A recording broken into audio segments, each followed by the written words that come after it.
Ooh.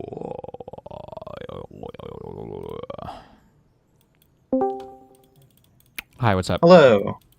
Hi, my name's Stone. I'm one of the staff writers for the Pragmatic Papers, and I write Digital Ground Games monthly reports. So I'm here to promote our most recent edition. Okay, Do you want me to link it to you so you can take a look? go for it. Or can I just go to Okay. the website? Yeah. It's just the most recent one, volume XLVII. So let me know once you're Yeah, we're there. there. Okay, perfect. So I put together kind of a side project in addition to the monthly reports that I write. The concept for it is basically creating a pathway for people who are not experienced in research to be able to go and get like valid information about candidates that are in their area. So the kind of goal for this DIY candidate research article is someone who's never done political research before can follow these steps and in 30 minutes or less get like a pretty good understanding about the politicians that are in their local races and like what they're all about and have a more informed perspective when they go to vote. Cool. Okay. And so I guess I also want to pose this to specifically DGGers viewers. I imagine a lot of people in the audience are thinking, "Who's this guy? Like, why do I need to know? Like, I don't need his perspective on research." And I honestly, I did not write the article for DGGers. I wrote the article for DGGers parents. So if you have parents that are not politically engaged, I would advise or I would encourage you to read through it and take a look. And if you like it, send it to your parents and have them use it. Um, or like coworkers or whoever who is like maybe loosely interested in politics, but is like doesn't have the know-how or feels discouraged by like not knowing where to start with research type stuff. This is basically the uh, strategy that I use when I'm writing the candidate review sections for my monthly reports. Mm-hmm. And so I figured since there's no way I'm going to be able to cover every election, obviously, before the midterms with our reports, I figured it would be good to have that information and that strategy out there so other people can do it. Okay.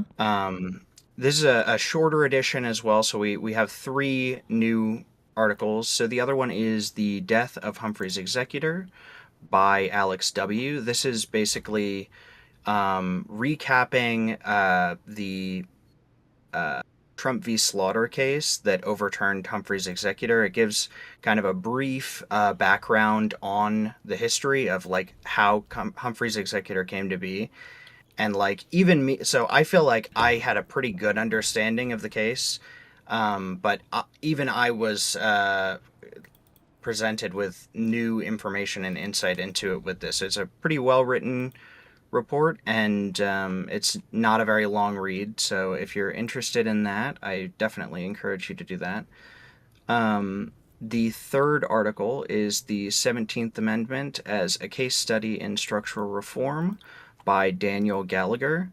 This is so the 17th Amendment is the one that switched from senators being appointed by state Congress to a popular vote, and it goes into like the history of like what the original purpose behind the Senate and like the founders or the framers' vision for the Senate and why it's important and the reasons why they decided to switch to a popular vote, and then kind of a look at whether or not the downstream effects of that change were helpful or good, the pros and cons of it, and maybe some additional structural changes that could be implemented going forward, basically.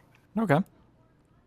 Um, and then I love foliage, but when he went over the July report, The last section he got a little bit wrong, so I wanted to give a little bit of a rehash of that. Have you been keeping up with the Nebraska Senate race at all?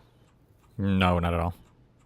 Okay, so the Nebraska Senate race is well, for my monthly reports, I always do like a secondary story at the end that's like not directly related to the elections that we're highlighting each month. Hmm. And I covered the Nebraska Senate race stuff because it's super wacky. So the um, non-MAGA candidate in that race is Osborne, Dan Osborne, who's an independent, and he is not planning to caucus with either party, supposedly. Hmm.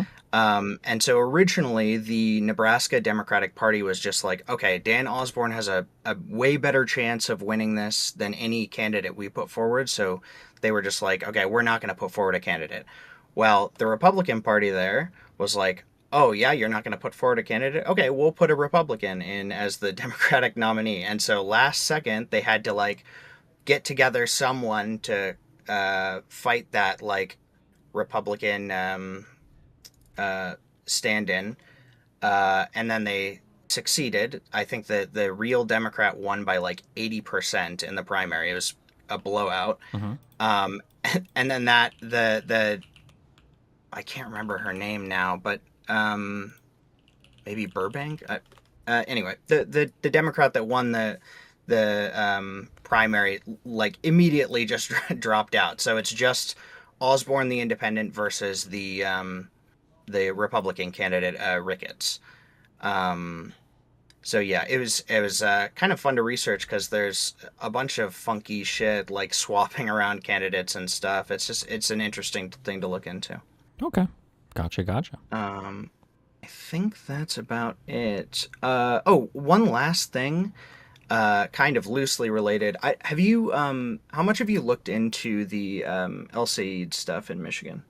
What do you mean by LCH stuff?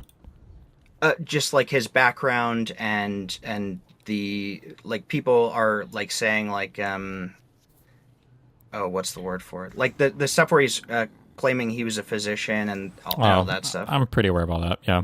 What about it? Okay.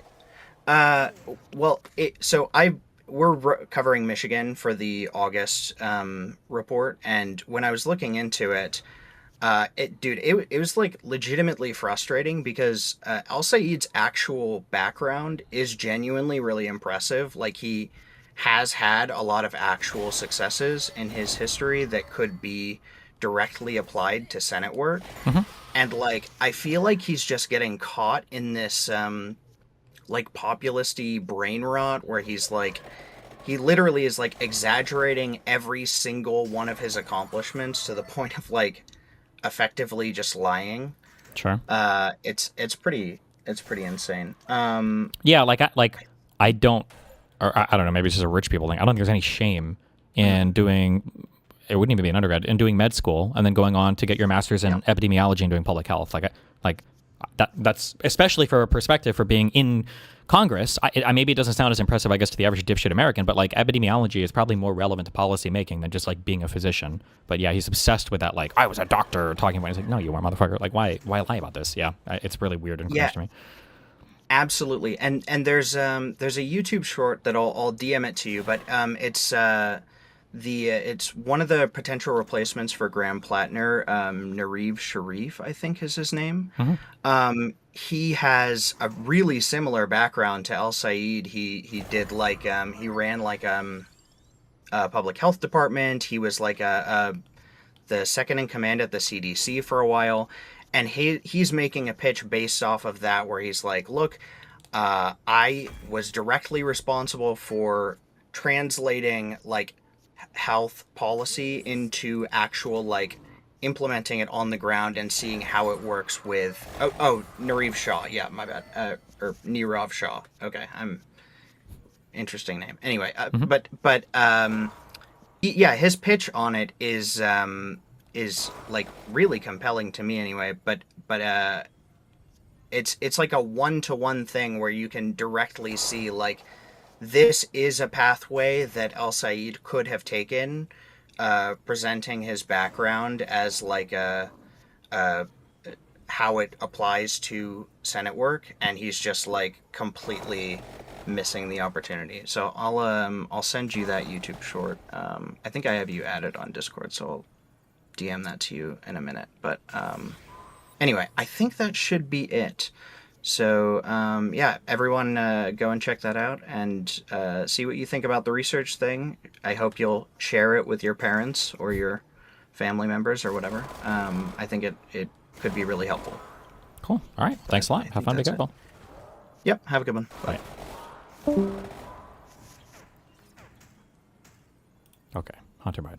That Tim, for the obvious corruption of Hunter Biden having a job at an energy company in Ukraine without any experience, or did you just conveniently overlook that, Tim?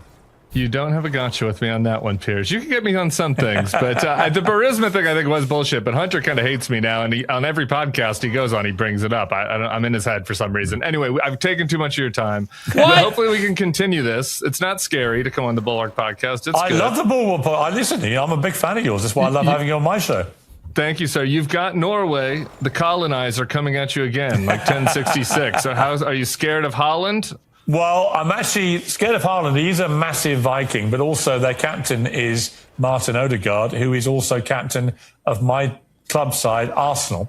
So I'm worried. He's just won us the Premier League. So, yeah, they're good. But you know what? I've got a feeling that it's going to be serendipity here where England win the World Cup in the United States right after you've all been celebrating 250 years of your independence from my great country.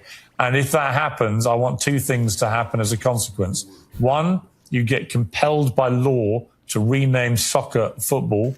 And secondly, you are compelled to bring back the British monarchy. And I'm happy to serve as your first king since George III.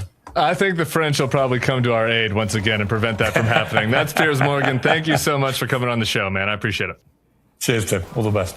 All right, and we're back. He's a writer on military affairs for the Bulwark. We're so lucky to have him. A retired U.S. Army Lieutenant General. He served as commander during the surge in Iraq. He's also commanding general of the U.S. Army Europe. His latest book is If I Don't Return, A Father's Wartime. Okay, that's no commentary on this, right? Ah, sheesh. Hi, this channel is about the risks of advanced AI. And I don't care about this video. All right, one Charlie video and then the Joe Rogan thing. Oh boy. I come to you on the day of your daughter's wedding. I march up to you, fee-fi-fo-fum my way over, and I say, give me your house. Well, you can do a few things there.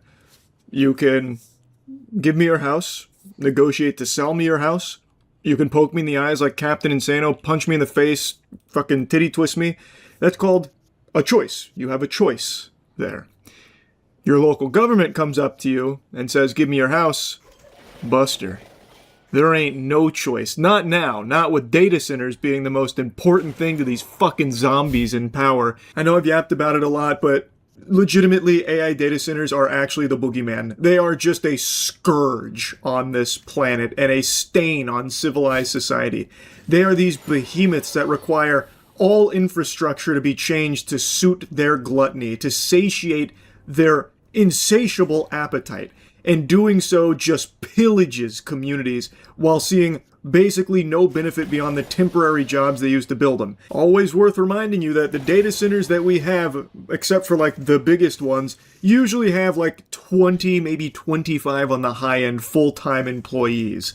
And sometimes not even that much. Even the biggest ones don't have significantly more full-time employees than that.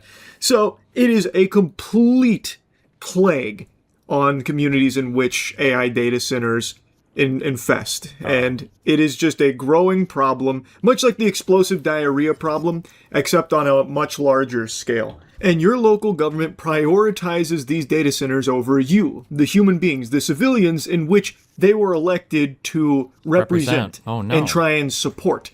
They have sold you out and are actively just selling you for parts, your land, your water, your electricity. All of it is being diverted to these AI data center demons. And I just watched a story that makes me so covered mad. one family's lengthy battle that unfortunately ended in defeat against Georgia Power, who swooped in and told them that they would need to sell them their house, a house they had owned for multiple decades, because they were upping their power grid and needed to run lines through their property to supply to the AI data center there. And they couldn't refuse, because if they didn't sell their house, they made it clear that they would just seize it under eminent domain. What? What even Welcome is back. that? Some homeowners in Georgia The are being data centers given an invent that to ultimatum steal things sell from their American homes, citizens? or the state will get this, take it to make way for AI data centers. CBS News correspondent Skylar Henry has more. I'm a single mom. I worked hard for Single everything. mom? How do you put You're a going after the price single on a moms? home you never intended to sell? Well, I'd say horseradish. Hooey with that. You can't put a price tag on fun. And what's more fun than an AI data center? Especially if you're at the top of the food chain. Dropping the sarcasm. Obviously, no normal person actually sees a benefit when an AI data center comes through. All of the evidence from all of the operational data centers across this country Big confirm that from everything capitalism. I've seen. Yep. All of the data does not seem to indicate that the communities, the local communities, actually get any benefits from these data centers that get put in. It is just a burden. And now, as I've said, all of these local governments are scrambling to do what they can to ensure they get built come hell or high water, and are actively shutting out the voices of the communities that they are supposed to represent and protect. It is sickening. Disgusting. One filled with more than 2 decades of memories. I think I was 5 or 6 when this was built. The yard where you buried your pets. The greenhouse that fed your family. When you talk about what being on this property means to you, Yeah. right? It's y'all's. It's ours. It's our family. We belong here.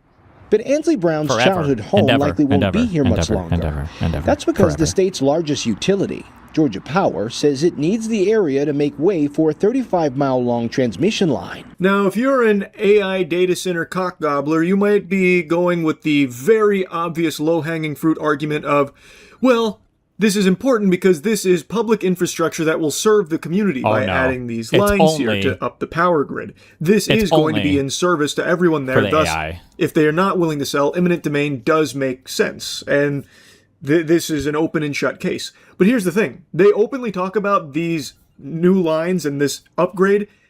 Almost all of it is solely for AI data center, not for the community. That is not serving the public. Again, all of the data that is readily accessible right there at your fingertips can show you that AI data centers are not actually serving the community in a helpful way. The only people it serves, the only people it benefits, are the putrid ghouls at the top of the food chain that are behind these projects that make tons and tons of money off of it. And the local governments, well, maybe they get some doubloons tossed their way as well, a little bit of the scraps there to incentivize greenlighting these projects. Georgia Power has been here for as long as Ansley's mother has owned this property. It's just beyond the tree line. Now, with the expansion of this latest project, they're looking to take the 2.5 acres the house sits on. Georgia Power says increasing demand has outpaced the capacity of its existing grid, and building a new transmission line requires acquiring more than 300 parcels of land, including residential properties. What did your mom tell you she wanted for this property to be? Generational wealth, true generational wealth was the idea. True. And now it's being stripped from us. Georgia Power estimates 70 to 80% of the power on this new line is expected to help serve data centers.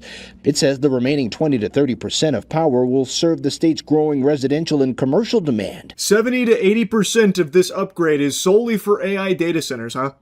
Interesting. And this is what they're publicly sharing, which is oftentimes very charitable, a very generous numbers that they like to work with there. They put on a full face of makeup here to really make it seem like, no, this is like good for you, actually. And even with that in mind, they still say 70 to 80% is used solely for data centers, and then the civilians, the plebeians, get the remaining 20 to 30% of this upgrade.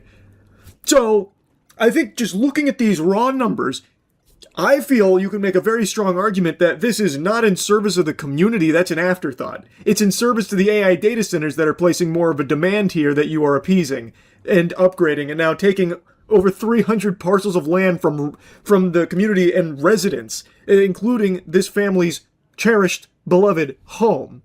And I just don't think it's in service of the community. I think it's blatantly obvious it's not.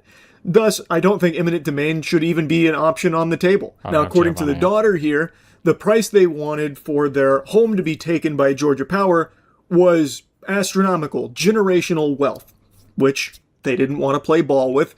Instead, I imagine they went with some lowball offers, as is standard procedure when this kind of shit unfolds here, where they try and take advantage of the situation here, because there's not a choice, really. As you're about to hear more in the story, this has been like a year-long battle where they were trying to purchase the house from them. They weren't wanting to sell, unless, of course, generational wealth was an offer on the table, which, of course, they're never going to do.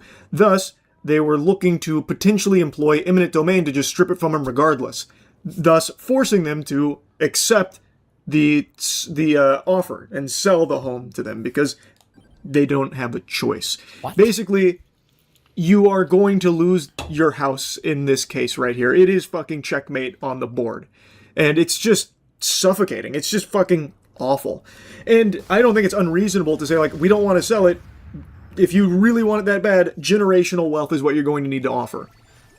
Otherwise, fucking take a hike, pussy. Like, I feel... I want to hear a number. When you say generational wealth, I'm just curious. What are we referring to there? I want to know what that number is. I don't blame them for that. Georgia Power told us that they feel as if they've done this process responsibly. What would you say to that? I disagree. You can't tear down 35 miles of rural Georgia and it not hurt something or somebody. And to say that you're doing it in the name of data centers is a slap in the face to us, our community, our animals. Brown's mother recently came to an agreement with Georgia Power to sell. Brown says if she didn't, the utility could have sought to acquire her property through eminent domain, a legal process that allows private property to be taken with compensation for projects determined to serve a public purpose. Which in my eyes, this case does not exemplify. There is no good argument, no like real argument you can make. 3 minutes behind. I don't understand why Destiny is so pro data center. No, I'm not. I think that we should probably stop most technological advancements. I think that like generally, like there's a ton of time in human history where there are people that are trying to jump to, I don't know, electricity or atomic power or the microprocessor or whatever. And then there's a whole group of people who are like, we should just not. Let's just like pretend that the rest of the world isn't going to move forward technologically, and let's just stay here technologically. And then those people usually win out in history, and their countries do really, really, really well, I think. That an AI data center leeching off your community is actually serving the public in a meaningful way. Thus, I really don't think eminent domain should have even been an option on the table. I feel like that's, you just wipe your ass with that here. But, of course, then the local government will always make the argument, no, this is actually so good for all of us. We all benefit from it. But, again, none of the data supports that. It doesn't. But, yeah, eminent domain, the idea behind it is, like, highways and shit. And typically the way it's employed is, like, instead of taking entire properties, entire homes, they take like bits and pieces of them, like of their parcel, to like extend things or build things through it. It's not overly common to take entire houses like this through eminent domain, but it has happened in the past, and in this case it was something they were fearful of. I'm guessing it was something that was at least tossed around as a potential option, a last resort, according to Georgia Power. And I just don't think that's right. Again, for data centers, this is not in the interest of the community. It's for their own selfish interest and their own selfish financial gain that exploits the community and actively takes people's homes. Now, in eminent domain, they do have to give compensation to the families at fair market price. But there's also a little bit of wiggle room there as well, arguing what is fair market price. So, like, I don't know what they ended up selling the house for, but it wasn't generational wealth, obviously. All power generation starts somewhere. Holly Lovett is a Georgia Power spokesperson. Eminent domain is always, a last resort for us. And it's something we never want to do. To us, it's theft. It's literally a billion-dollar company stealing land from smaller people who can't fight back. We don't have the money to fight Georgia Power. So that's why a few months ago, Ansley took her story to TikTok. My childhood home is being taken by Georgia Power. She began sharing stories of others in similar situations. The Georgia Power spokesperson, I'm pretty sure, is powered by Claude. She is giving like the most boilerplate PR shit you're ever going to hear in your life and can't even begin to teeter on the realm of even sounding human anymore. So anyway, she blew this story up on TikTok about how her childhood home was being taken, and I agree with what she says. It feels like theft to me as well. These are billion-dollar corporations, in this case here, a billion-dollar corporation coming through, and they're taking so much land in order to fulfill the power demands of the AI data center that I know for sure normal civilians weren't championing for. I know they weren't pumping their fists celebrating, because no normal people with functioning frontal lobes want data centers in their community. It is bad for them. So this was already something that they didn't want, and now they're being even further impacted negatively by it. It is a slap in the face. They're taking their home. It's a forced sale. And the spokesperson even says, yeah, we don't like eminent domain. That's nasty stuff. We know that's the nuclear option. It's always a last resort for us. We don't like to do it. But I mean, you know, someone's got to get the dirty work done down in the piggy pen. Like, it is something, and we got to do it. So they know that families like this can't fight back, as they said. It's too expensive to go up against Georgia Power, and they know that they will lose this house one way or the other, either through eminent domain and getting whatever wacky compensation they pull out of their ass deemed fair market price, or they just take the offer of the purchase, or the sale. Like, whatever they're offering, they just have to accept, because they don't have a choice. They can't fight it, and it's just a losing battle. It sucks. True. Like, this is a home that clearly this family has had for a long time now. It has a lot of meaning, a lot of memories. Could you explain what benefits all these data centers could bring in the future? Genuinely trying to understand specifically why we need so many of them. Well, because the more data centers you have, the more actual physical asset you represent, and then the greater the wealth divide can be between the capital owners and then the poor working class. Working class also includes like actors that make millions of dollars a year, by the way. But so like the more data centers they build, it just helps to further entrench their power so that AIPAC and lobbyists can buy the whole government and eat children. Wasn't one they wanted to sell, and it's one they fought to keep for an extended period of time, but going up against the local government, billion-dollar corporations, these vampires, it's just a losing battle. And it just shouldn't be that way. Like, again, it is very clearly not in the interest of serving the public. This is serving the AI overlords. That's it. The people that make money off these data centers, not the community. They don't see this. It's not a boon. It's a fucking curse. I don't know if I've ever talked about this, but I've been getting pretty conspiratorial on AI data centers recently, so I want to share a bit of the crack pipe I've been hitting in that regard. So get your tinfoil condoms ready. Are you going to engage seriously with this topic at any point, or are you just going to be top to bottom sarcasm? Why would I engage seriously when these people aren't engaging seriously? If you want to have a serious conversation about data centers, I think we should. I think it would be a really good conversation to have it. I've already given some things that I don't like about how states can do bottom of the barrel competition when it comes to competing for projects. None of these things, I know for a lot of you people, it's like Babby's first political issue because you know nothing about anything about the world if it doesn't directly intersect with your Twitter timeline. But every single issue that's being talked about with data centers have been issues that we've always had with new construction in rural areas. Eminent domain is an incredibly controversial thing. He said it was just for public power, that's not true. Plenty of people have used eminent domain. We had to do it for border-related stuff, like large corporations have done it for running power lines and other highways and shit in the past, right? And not stuff that would benefit the town, but for just corporations and shit. Like, these have been topics that have been debated for fucking ever, okay? For how does construction affect communities? What does urban sprawl look like? How does it affect the character and nature of certain areas? And are some areas eliminated? When I lived in Omaha, we fucking annexed one of the neighboring cities. That was a huge fucking deal because Omaha was expanding too much. And then we renamed their fucking streets because fuck you, Elkhorn.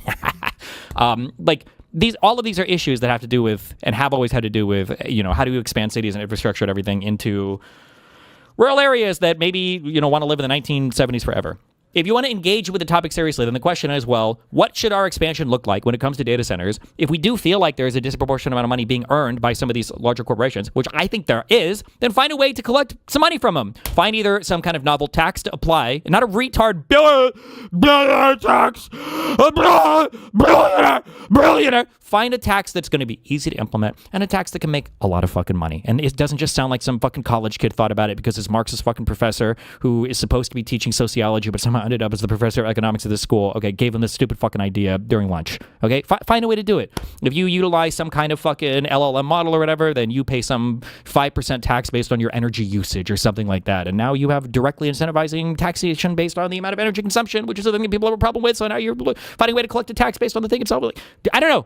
Have a serious policy proposal, but tucking your head underwater and screaming, no data center, no data center, no, is not a serious engagement. It doesn't deserve serious engagement. Although I say that, but chances are it's going to be the mainstream fucking Democratic Party platform in the next 2 or 3 years anyway, because this is like the new hot button fucking topic, and all these conversations are going to be retarded, so why even bother engaging with it seriously? I was reading something that someone was sharing about, like, when an AI data center came through and the impact it had on their water, because that's a very common thing. And I've just really been toying around with this idea, and I've seen other people kind of talk about it occasionally as well, and I'm not fully bought into it hook, line, and sinker, but it's an interesting theory, a little game theory. What if the reason there's been seemingly so much more sickness, like it feels like people are getting sick more frequently now, and a wide variety of illnesses just seem more common now. What if AI data centers are hoarding all of the clean water, because obviously they are. This is a troll. This can't be real. This is a troll. He's trolling here. He must be trolling here. Seemingly so much more sickness. Like, it feels like people are getting sick more frequently now, and a wide variety of illnesses just seem more common now. What if AI data centers are hoarding all of the clean water, because obviously they are gluttonous, like they are so thirsty with an unquenchable thirst? What if all of the clean water is being diverted to the AI data centers and the normal civilians are just getting the sludge, runoff, polluted, contaminated garbage water in their tap? We should build a large hadron collider in every single town in the USA because technological advancement. What is the country, if I did have to leave, is there a country where you don't have this obsession with appeasing our low IQ, worst genetic stock, fucks cows for fun, people that want to just fucking live on farms all day and roll around with fucking hay bales and drive their retarded fucking tractors around and fuck their kids? What country would I go to not have any of these people? Is it Singapore? I need a city-state. Let me leave. I just want to play on my computer all day and not have these people as a fucking anchor tied to my country. And everything. I don't think it's unrealistic. I don't think it's out of the realm of possibility here. Like, again, there are plenty of examples of, even recently when I talked about where an AI data center was like, oh, whoops-a-daisy, it looks like we were taking all of the residents' water, like significantly more than we told you guys we were. Whoops, it was like a rounding error. We took like so much more water than we thought because they got caught red-handed doing so. So they're like, oh yeah, we looked into it. We took way too much water. Sorry, here, we'll give you guys some more back, trickling it down. So like, what if they are using all of the clean water and you're just getting trash poopy water? Just absolute shit water. Like, I feel like maybe.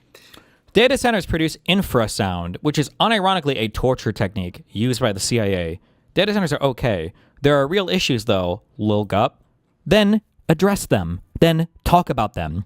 Then talk about if you want to build an AI data center, you need to have some level of, not even some level of fucking construction, that at some distance from the center, somebody should be able to stand with a fucking device and measure the decibels. And if it's too loud, then their family gets to run a train on your CEO or something like that. Make a thing, okay? Then pass. I would be okay with shit like that.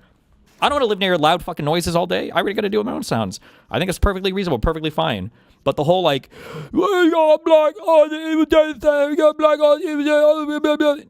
dismiss me with that shit, fam.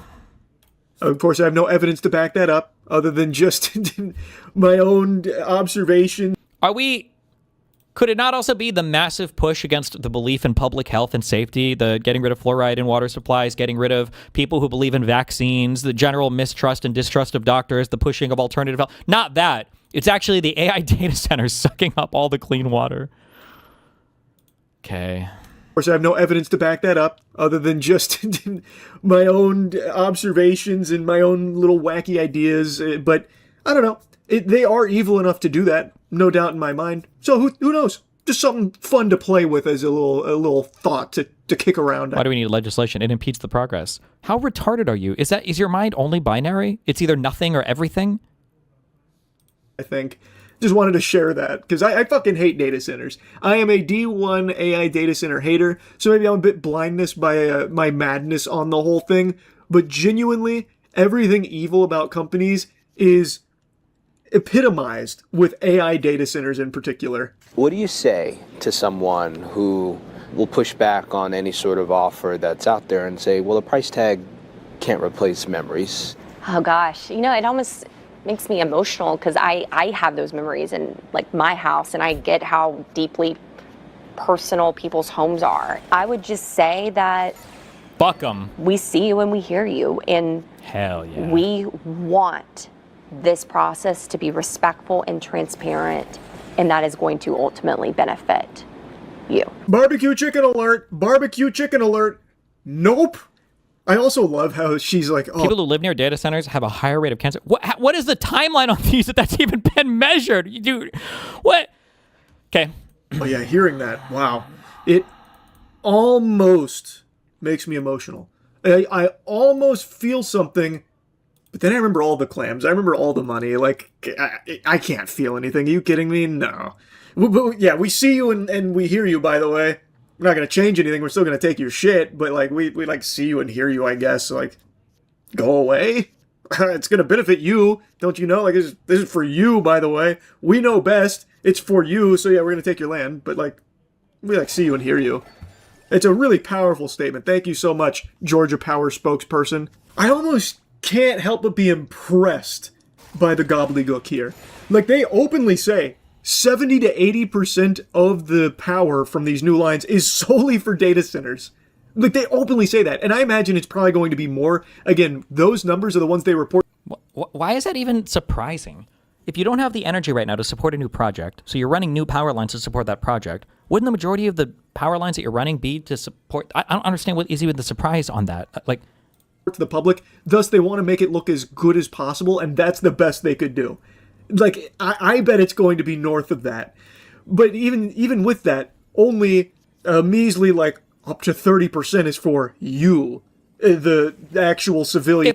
If the total power consumption of your city is measured in, like, fucking centawatts, however much it takes to keep the 3 light bulbs on, so you guys can see the cow that you're taking turns with, okay? Then what? I know I'm being mean to rural people, but, like, if you're running like gigawatt or whatever, multiple gigawatt fucking lines, the 20 or 30% utilization of those lines for your city is going to be like 100 times more power than you even had available to you in the prior event. Like, what is this?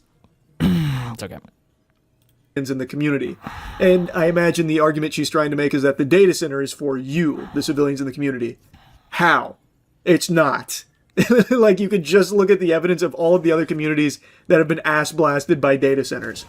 It's just wrong. And I think, I at least think most people see through the deception. True. I don't think many people fall for this garbage anymore. True. But the problem is, we've learned. The people they elect to lead in the local governments there are just already fully corrupt, and they don't care. There have been so many people protesting vocally against it, going to all the meetings, voicing their concerns, and it just doesn't listen. They don't listen. It falls on deaf ears, and they still push all this shit through anyway, against the wishes of the community that they are elected to lead. That's just the state of it right now, unfortunately, in so many places in this country. Brown doesn't buy that, and while she knows it's too late to save her home, she says she doesn't want to see this happen to anyone else. My mom wants an apology. She wants an apology from Georgia Power.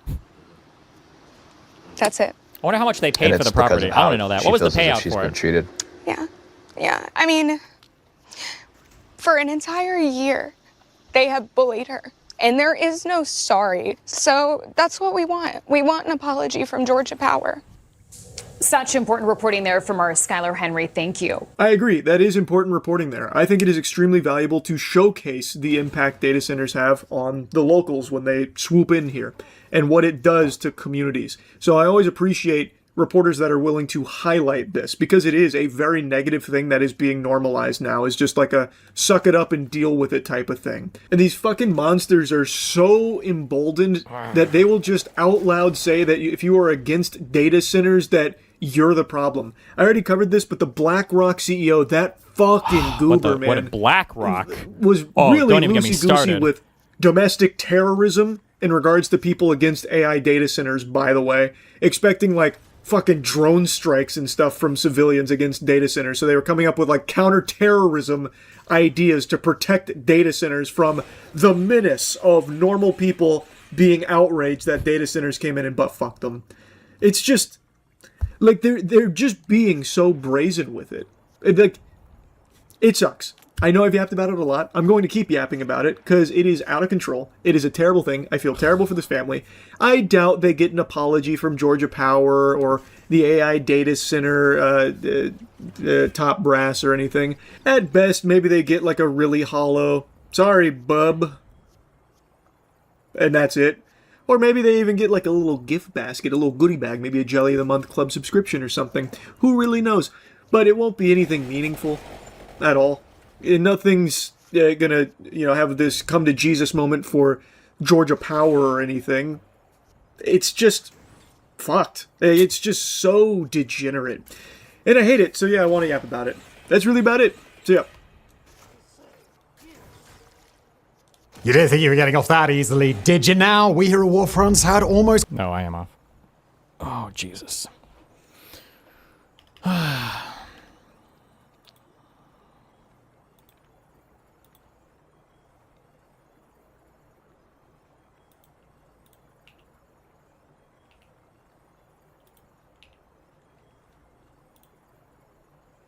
Jesus Christ. What was this? Got a full... Well, am I being unfair? Am I being unfair in saying that, to my mind, and I'm not talking about the guys who, like you say, that stormed the Capitol and got arrested and were given sentences and were held to account. I'm not talking about that. I'm talking about the ringleaders and the people that pardoned those same people and were never held to account for anything, either through our political means. Our only political means is impeachment. Attempting to be serious about this, let's assume you get like an AOC or Gavin to care about this. Do we really think we can get an anti-data center taxation bill / act in this current Congress/administration? Or are you better off fighting at the community level? Like, they're just going to give a fat dono to Trump admin and keep it pushing. I mean, I think you fight for the legislation. But the reality is, as much as nobody wants to hear it, and Americans won't realize this until it comes to pass, and hopefully we never have to realize it, is... it's probably better to be ruled by corrupt capitalist overlords than to literally shithole our entire fucking country because of some vague notion of fighting the man. The problem is that, like, Americans are spoiled enough that we get to always, quote unquote, fight the man while enjoying the fact that we are, like, the capitalist overlords of the fucking world. But if we ever get to a state where you've actually managed to erase that competitive edge over the rest of the world, and now we're just like another country, but we're also separated from Europe, and we're like, all of our advantages will become disadvantages. Now shipping is more expensive on everything. We've got to import stuff, to export stuff. There's all sorts of bad shit that's going to happen as a result of us being so far from everybody. And now our biggest strength is now our biggest weakness. There is going to be no going back to that world before, because the rest of the world is going to look at what America did to itself and be like, okay, well, yeah, you guys are fucked. You're not trustworthy. Like, we've moved on. But because America enjoys so many different strengths and advantages, and because we have so many big companies and advancements in tech and huge investment and all this shit, like, we can be retarded for a little bit and be okay with it. But like, if you end up saying like no data centers, fuck all this, or whatever, and you manage to like stop some technological or impede some technological advancement because either you're fighting some noble battle, at some point some other country is going to get an edge on this competitive thing. And then when the actual material conditions of the United States not to suffer, not like, holy shit, I can't have a mortgage and DoorDash food every single night, my life is destroyed. Like, when we actually have to suffer like material disadvantages, America's not even gonna know where to fucking start. Like, where to even start for repairing the massive fucked up issues in our country, because we thought that before every bad thing that could ever come must come from like a fucking billionaire or something. Or an immigrant if you're a conservative. Our only legal means is through the DOJ. So am I being unfair to say that those systems were unable... What's wrong with being just another country? Would it really be such a terrible thing to give up some of your complete supremacy? No, bro. We need to do whatever, dude. I don't care. Whatever. Am I being unfair to say that those systems were unable to operate and at this point have been through, whether it's the Supreme Court or whether it's through the ability of Donald Trump and his allies to delay, have we failed? John, I would say first, on the political part, you're probably talking to the wrong guys for that. We're criminal investigators who work on criminal cases. I just want your opinions. I know that. Damn it. Yeah. So on the other part, in terms of the cases against Trump, I can speak most directly to ours.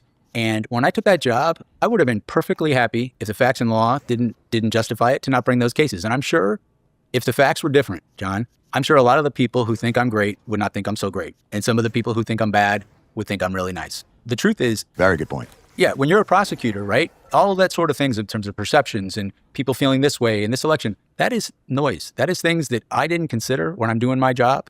And, I brought those cases and I moved them forward because I thought I could prove them in court. And I thought I'd win on appeal. That's the same. We don't change the metric once it's someone who's a high profile case. Okay. And again, I would just like to juxtapose what weaponization is, right? I've been doing this for 3 decades. I'm not a political operative who was brought in from outside because they couldn't get a line prosecutor to do it. People didn't resign because I demanded that they do things that run so counter to the traditions of the department. Just think about today, John. If you had an allegation of corruption, can you imagine this administration bringing in someone like me who's got no political allegiance? Can you imagine that happening? No. And that's why, we come back to this issue of process. I can't imagine, by the way, them even prosecuting it. I mean, he literally was bragging yesterday that he was making sure they weren't going to investigate cryptocurrency corruption. I mean, they're bragging about no longer investigating white-collar crime. Yeah, and again, that's why I go back to this issue of like how we talk about it, because when you talk about, John, like the fact that, people don't believe this and people don't trust that, it's not in a vacuum, right? There are people with very powerful megaphones using repetitive messages over and over again that have no factual basis, but they get out there and they become part of the public discussion.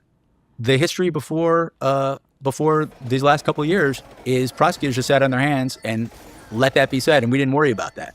I think the credibility issues you're talking about are because one side was telling a story divorced from the facts and the other side wasn't telling a story. I think if you lean into the facts, in the cases we do, I could justify them in court and I could justify them publicly. I think going forward, that is the recipe. That and having the people who are telling the stories be from the rank and file and be people who've lived the values that they're asking the teams to follow. No, and Brian, I'm assuming you feel the same way about within the FBI, because what it feels like is you now have an organization that is generally built apolitically, built through merit, built through whatever methodologies they think gives them the best chance to get the best agents and the most selfless people. Asians being utilized and weaponized by partisans and with very little recourse, I would assume. Yeah, I am 100%, no surprise here, aligned with what Jack just said. Like, it's going to take... You make a formidable team, the two of you. Appreciate that. Jack's on the top. And so Robin, Batman. All right, fair enough. How dare you, sir? I don't look that great in tights. Again, like what Jack said, it's going to take people from the rank and file who cannot speak for themselves publicly. Right. They're not allowed to. But people like Jack and I don't want to put words in Jack's mouth or speak for him, but I can speak for myself when I say, like, have been and continue to seek purpose, to fill the purpose that was taken from me. Part of how I'm fulfilling that purpose is trying to be that responsible voice. I'm not anointed by the men and women of the FBI to speak on their behalf. However, I can offer a perspective that most don't hear. And like I said before, like demystifying some of the thought processes, some of the experiences we've been through, and some of the ways things get done.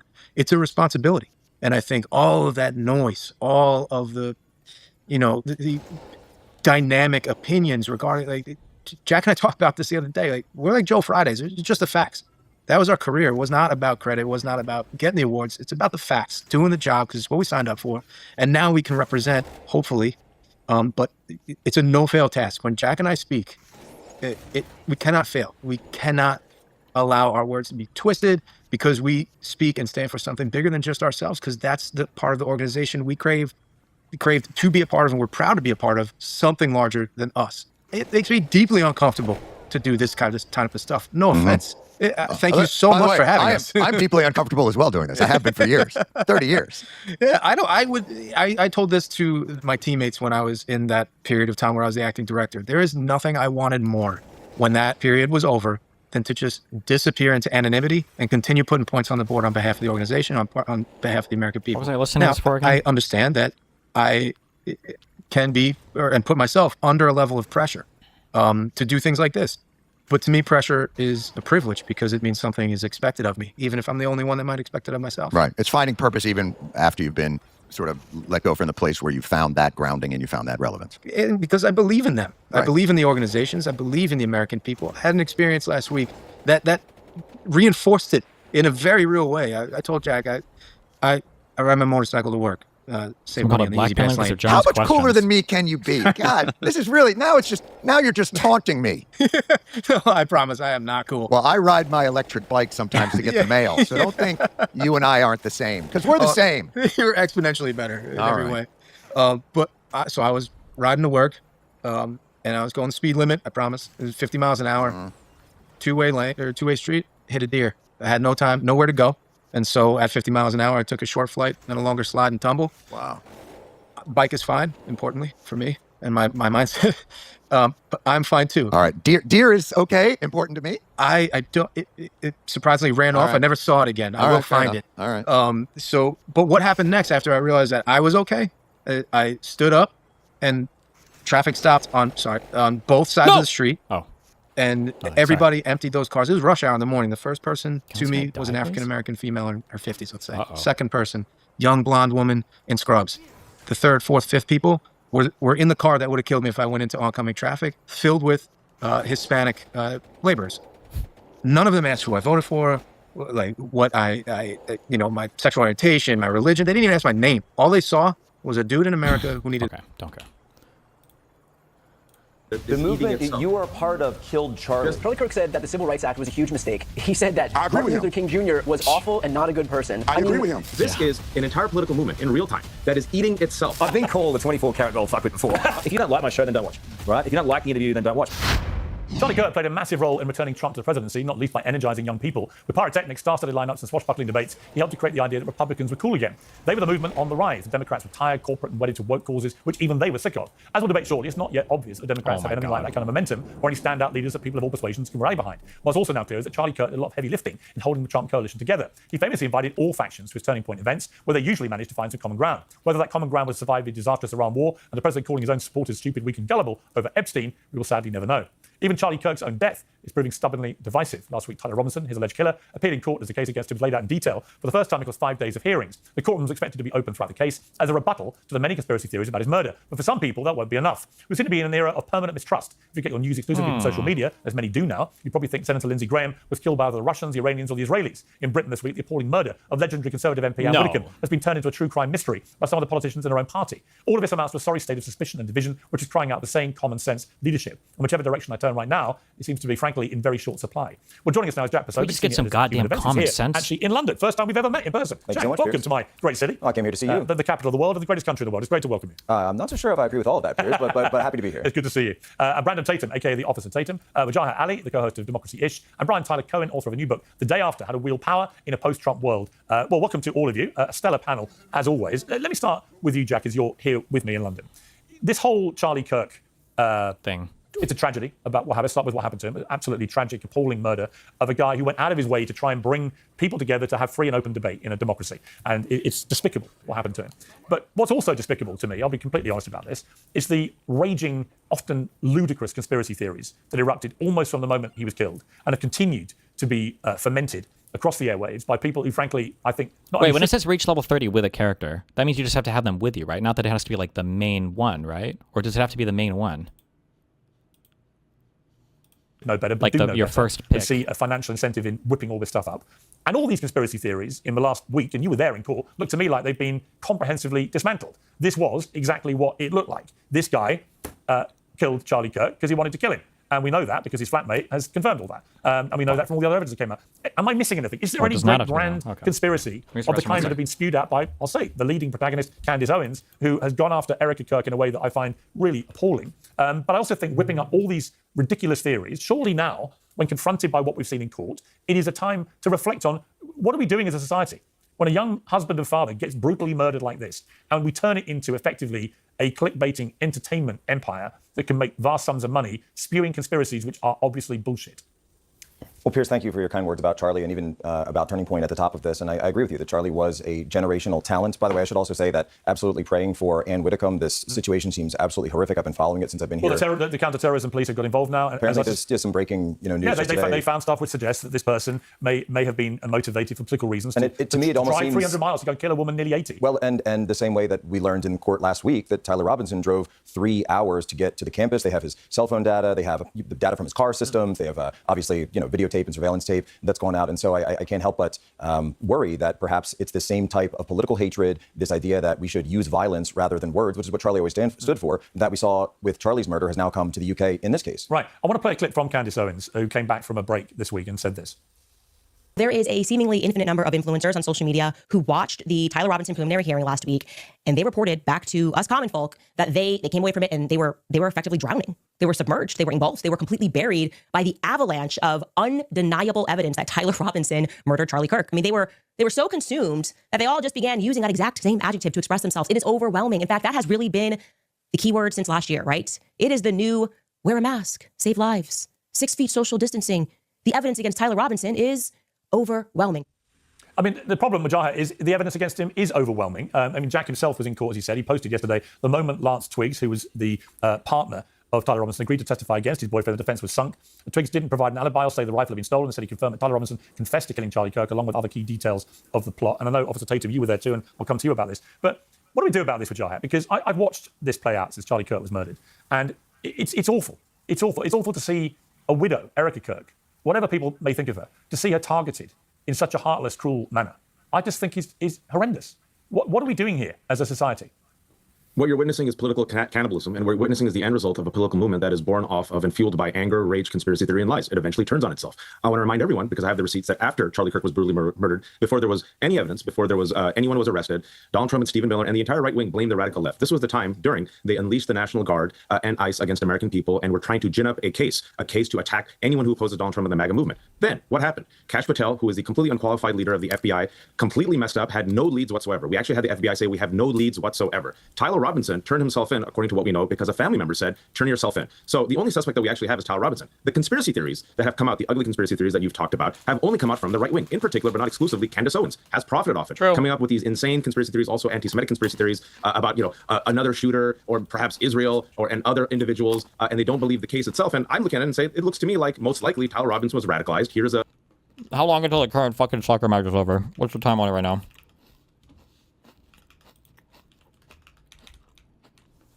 It's over? Thank God.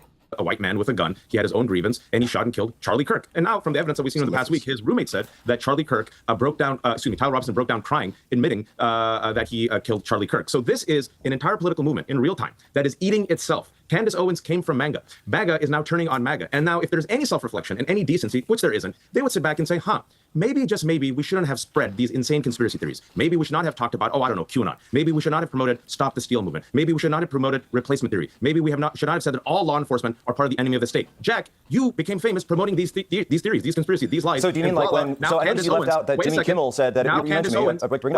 You forgot to mention that Jimmy Kimmel went on nighttime TV and said that it was... Lie. And no one's even going to correct him. Brian, please correct him. One liberal defend Jimmy Kimmel. Jimmy Kimmel's statement was not wrong. Jimmy Kimmel went on TV and he said, MAGA is doing everything they can to make it look like the shooter's not one of them. That is absolutely fucking true. Kimmel did not say who the shooter was. He did not speculate. He just said MAGA was doing everything they could to try to say that it wasn't them, which is absolutely fucking true. People like Nancy Mace, Donald Trump, Kash Patel were making statements about the identity and the ideology of the shooter before fucking Charlie even made it to the fucking hospital, okay? Not exactly, but close enough, before we knew anything about the shooter. That is, please, one of you guys, please defend Kimmel on this. Don't give this stupid fucking talking point to these subhuman fucking losers. Please, God. MAGA supporter who killed Charlie Kirk. I don't think Jimmy Kimmel is a member of the right. So I noticed you left out that Jimmy Kimmel said that... You forgot to mention that Jimmy Kimmel went on nighttime TV and said that it was a MAGA supporter who killed Charlie Kirk. I don't think Jimmy Kimmel is a member of the right. Close. I also remember that they were allowed... No, I'll let you talk. Now you can I also saw that there were many people saying that it was a droid. Don't talk over each other. Let him reply. Let him reply. There was a people who claimed... Let him reply. There were people who claimed... Let him reply, Mujahid, then you can reply to him. Support for our sensor comes from Dose for Cholesterol, a simple and reliable way to take control of your own health. Cholesterol. If you use this detonation switch Do you get less experience than if you go through and you kill them all manually? Does it matter? Or? Could be an issue for many people, some for lifestyle reasons, and sometimes just bad luck. But you can get ahead of it. Dose for Cholesterol is extremely convenient. Just a small daily shot, which tastes like mango. No pills and no powders. It uses naturally occurring ingredients like turmeric, so you know that you're not putting chemical garbage into your body. This is the way to take more control of your own health, which could help you delay the more intense conventional remedies. They'll send it straight to your door for zero hassle. New customers can save 35% on your first month subscription by going to dosedaily.co/peers, or simply entering peers at checkout. That's dosedaily.co/peers for 35% off your first month subscription.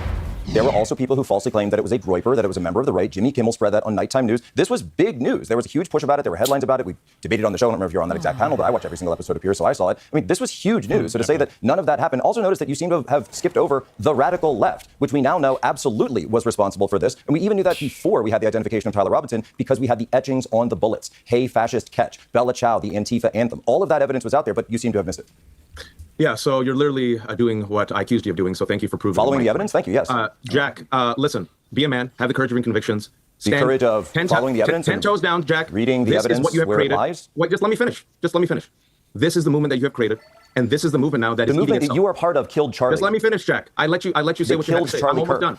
Listen, that's the left. Candace Owens is not a member of the radical left. Candace Owens is a member of MAGA. The radical who has left broken away murdered Charlie in the Kirk. attack against Turning Point and Erica Kirk. A guy in a is trans happening within MAGA. relationship with Antifa etchings on the bullets murdered Jack, all I'm Charlie going to say is Kirk. this. Let me That's finish. all the evidence and in then you court. can move on. That's the There's court a great evidence. quote. There's a great quote That's from murder, and you don't seem to care. You don't seem to care that Charlie was Good killed. one, Piers. There's an Good MPs moderating, killed in the UK Piers. right now. Good moderating, Piers. Good job, You're Piers. not letting me speak. And you're blaming me. You seem more upset about me simply being here talking than people who agree with your politics murdering people, one at a campus, one in your own kitchen. Jack, just let me finish. I did not interrupt you. You seem like you're telling You literally yourself interrupted me so much that Piers had to step in. All right. There's a great line from Godzilla. Ken Watanabe character says, "Let them fight." And I, for one, am fine with MAGA eating himself over this horrific issue. And I say, Pierce, Then you seem like you're fine with your guys killing us. Let the You seem like you're investigation fine play with that. itself I don't out. hear you have 1 minute of time to say, you know what, both sides should not be violent. Could you at least say that? I'm perfectly fine condemning violent extremism on all sides. I've been over for 2.5 years. The number one domestic terror threat in America right now for the past 20 years is, want to take a guess? White supremacist What was the terrorism, motive of Charlie which I condemn. Kirk's alleged killer? What's the motive? Just answer the question. You tell me. What's the motive? You tell me, Jack. I don't think we know, do we? Interesting. All right, let me bring in the others. You've been waiting patiently. Let me bring in Brandon Tatum, a.k.a. the Officer Tatum. You've also been in court. You posted day 4 of Tyler Robinson's preliminary hearing, changed everything. The courtroom saw the text, the note, the rifle, the DNA, and Lance Twiggs' interview. The conspiracy theories didn't survive the evidence. I mean, look, there seems to be a reluctance by many people on the conservative right in America, whether they're fearful of her or I don't know what it is, but it seems to be pretty cowardly, to just outright call out Candace for what she's been doing. Right? What we've seen in the last week in court from the evidence that was produced is that all this conspiracy flying is bullshit. And she's been making a ton of money doing it. It's no different in my eyes to what Alex Jones did with InfoWars about Sandy Hook, right? Peddling deliberate lies for cash. Now, I'm already in a bet with Candace for charity of $300,000 about whether Brigitte Macron is a man. And the Macrons are suing her. And we're going to get to the bottom of that. And guess what they're going to find? She's a woman because she had 3 kids. And I doubt Candace will pay me. She'll go on a rant about endless conspiracy theories involving everyone involved in the court case. And she won't accept it, in other words. She never accepts anything. She just wants to peddle these conspiracy theories and doesn't seem to care to me, Brandon, about whether actual people who are grieving, like Erica Kirk, get deeply wounded in the process of all this. And again, I ask you the same question. I mean, would you condemn Candace Owens for what she's been doing? Nope. Yeah, I think that's an easy condemnation. I condemn anything that Candace is saying that is wrong. You know, I know her personally, and me and her are supposed to have a conversation here soon about what's going on because I think that I think it'd be beneficial for her to be educated on what the truth is, how these processes work, how investigations work, how DNA evidence works. And as a person who know her personally, I think it's invaluable for me and others who know her to have a conversation with her. You know, I don't think that it's conducive to get out and scream her name every single day on social media. Erica is not doing it. Turning Point is not doing it. Charlie never did it, even though he disagreed with many things that Candace said. I think it is important that we attack what is being said 100%. It is lies. I think the things that are being said are evil, they're hurtful, they're counterproductive to Charlie Kirk's legacy, who he was as a man and what he stands for. And I condemn anybody that's out here peddling lies when we have evidence that's unequivocal that came out in court in the preliminary hearing. It's going to be even worse if they go to trial. There's going to be even more evidence. There's going to be more witnesses. And so, and the gentleman that's, I guess next to me, I don't know if the audience is seeing it the way I'm seeing it, but what a complete fool to sit and gloat and have your opportunity to say, well, I'm excited that the MAGA is fighting each other on the back of Charlie, who was assassinated for just being a man who spoke the truth. He was a good man. He was a good father. I knew him personally. And it's a shame that we can't sit here and just condemn hatred. We have to go and point that it's MAGA, it's not MAGA. That's foolery. This man lost his life representing what America stands for, and that is a freedom of speech. He was voluntarily, people came to debate him on campus. He never was belligerent with people. He didn't get violent with people. He gave people opportunities to speak. And a leftist nut job that follow this anti-Trump hatred towards Christians and conservatives is the one that took his life in callous with no remorse. Okay. And so don't give me that crap about MAGA. The left is the most violent group of people in this country. They tried to kill the president multiple times. They killed Charlie. They tried to kill Congress members. These people are threatening my life, Jack Posobiec's life. I mean, we got letters in the mail from these nut jobs claiming to kill us. You cannot name a single instance in recent history where conservatives are doing the exact same thing, targeting and killing a Democrat. Name one. Well, I would say that right. It is provable in this century that for the overwhelmingly large part of this century, most of the political violence in America has come from the right. I mean, that's inarguable statistically. They took that down on the White House. I think there's been a turnaround in the last 2 years. They won't even agree with that, by the way. The last thing I read, and for the first time actually this century, you're seeing it skewing slightly to the left now. So this is the problem on both sides. Why don't we just be intellectually honest about it? They'll never agree with that. Brian Tyler Cohen. This is a problem on both sides. Radicalized people to the left and right who think that the answer to disagreeing with people is to kill them, right? And we're seeing the same thing in the UK. Anne Widdecombe is the third politician who's been murdered in the last 12 years in the UK. The third, right? And it's for their political beliefs. They're getting killed. It's like the most appalling form of terrorism you can imagine. Right? These are politicians representing constituents, and whether it's Charlie Kirk in America, a political figure, or actual politicians in the UK, all the presidents you've had who've been shot and assassinated and survived assassinations and so on. This has been going on since I was born. You know, I was born in '65, and you had JFK murdered just before me, then his brother, then Martin Luther King, and so on. Trump's only been killed several times. So let's not pretend it's just the left or the right. It's not. But let's come back to Charlie Kirk, because what you're seeing immediately, you're seeing with Lindsey Graham, for example, who, from what the accounts I've read, almost certainly has died of a heart-related condition, which came on very suddenly and can kill you very quickly. But I'm also reading endless conspiracy theories being aired that this was Russia, it was Iran, it was Israel. You know, Trump has been asked about it. He said this. Look, the Russians have a habit of poisoning people they don't like. And Lindsey Graham once called for Putin to be, taken out. You have any suspicions or worries? Do you think we know the whole story about his death? I don't think, just to answer the conspiracy theory, I don't know. I'd love to say yes, but I think he had some problems and very, very difficult. And his father died just about at the same age from, I'm a believer in the racehorse theory. If you have problems, you have problems. And he had some problems that were a little bit deep-seated and not easy to find. So Brian, what's your view of all this? Let's have an honest conversation about this. I mean, in terms of conspiracy theories surrounding Lindsey Graham's death, is that what you're asking? I would say that we've got the Charlie Kirk conspiracy theories being peddled ever since he was murdered. You've now got the same thing happening with Lindsey Graham, where a lot of people don't want to believe officialdom at all. Trust has never been lower, I think, in officialdom. But you've also got, I think, bad actors out there now who deliberately peddle this stuff to make money online. And they do it aggressively and they make millions. Yeah, and I think, conspiracy theories are the currency of the internet right now. And I think Waj brought up a great point, which is that we have a panelist on this very panel who did exactly that. Jack, with the Pizzagate conspiracy theory, is an example of somebody peddling abject. I would love to talk about all your Russia episodes, right? How many times have you done an episode talking about how Donald Trump is controlled by Russia? Why can't you stand up for the words that you've said? That you've pushed for absolute years. Why can't you stand up for the words that you've said? Absolute years. Do you stand behind Pizzagate? For absolute years, your conspiracy theory. Do you stand behind your own words with Pizzagate? Yes or no? Destroyed the country. No. Yes or no? Do you stand behind Pizzagate? James T. Hodgkinson, who shot up a Republican. You can't. If you're willing to say these things, why can't you stand behind them? Field because he's not a man why can't you just stand up for your own words? You said that. Why can't you stand up for your own words instead of filibustering? In the interest of fair play, I like to call out everybody, but they put a direct. Is he going to? You were part of that Pizzagate conspiracy theory era. Do you now regret that? Well, for one, I never said that it was true ever. People have put words in my mouth, and people have claimed things I never said. Did you believe it might be true? No. Then why'd you promote it? Again, see, he's saying promoted. He can't actually point to anything I've said. Did you ever promote it? No. Never. Wow. No, we went there to have dinner and to show people that it was a regular shop. And I've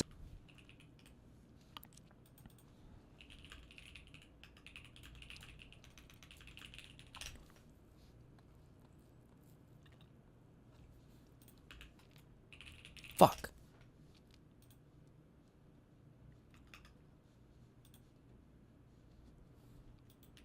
Was it this? Go for some pizza. And I decided that I wanted to go for some pizza.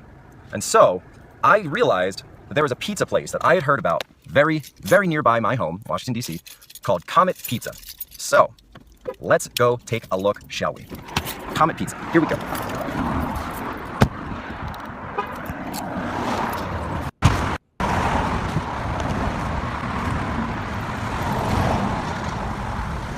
There it is, right across the street there. You see the big sign? Comet. Big old Comet.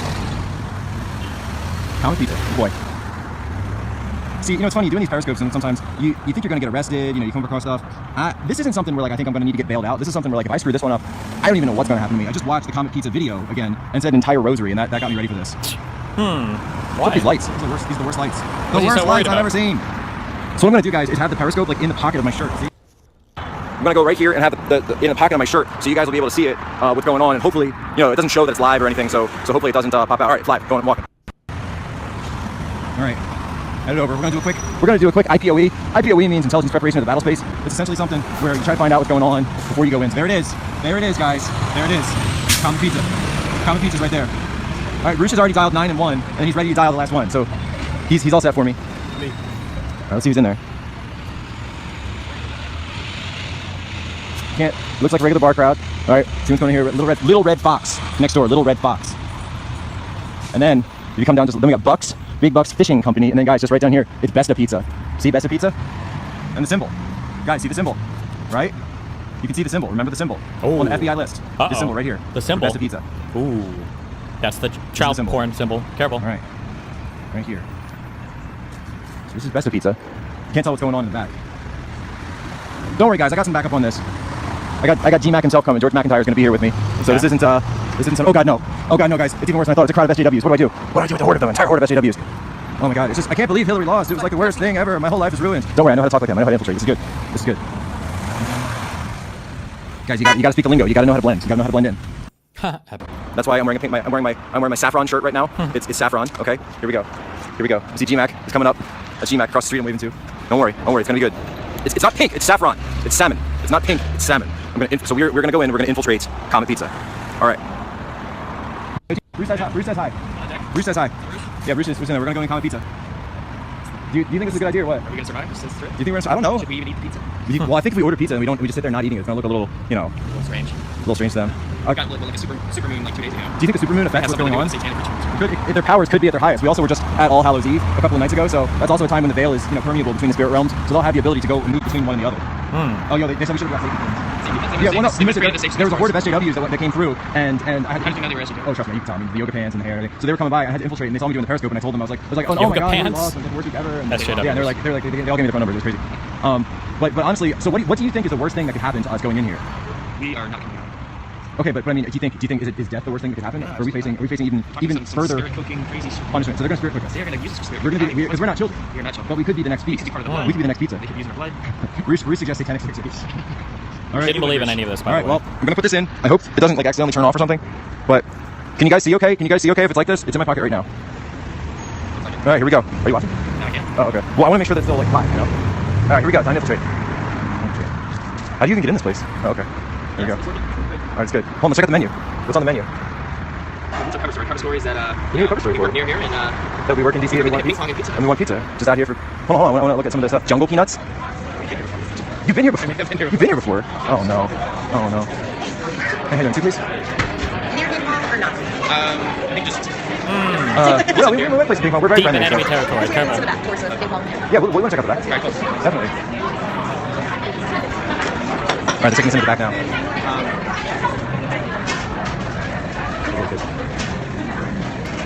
Is there foosball too? How does it work? Do we have to? They look like the little football guys. Little, you know. Hey guys, how you doing? Foosball. Yeah, football. I started like 3 days ago, so So how long are you open tonight? Okay, cool. So we got about an hour. 70 years ago? No, 10 years. 10 years. Oh, that's pretty good. Do you have to pay for the foosball or do you just do it? I'll find out. We're gonna find out. Is that bathroom back there? I have no idea. Is it on the table? It should be on the table. Oh, in the table. Hold on. Look. Pacing and leading. Pacing and leading. Pacing and leading. Pacing and leading. We're normal guys who want to play football. So is this the bathroom here? It's very, very cheap. What's back there? There's definitely.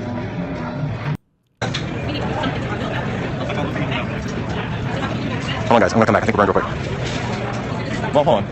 Hold on.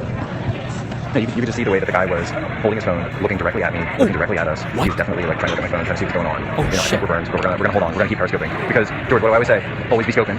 Always be scoping. I mean, I didn't title it anything like horrible. I said generic common pizza. Be careful. Everyone on the team video. Hi, Siri. That's actually for me. Oh, well, yes, you can. Can I ask you a question? Why do you have a live? How's the steel wheels?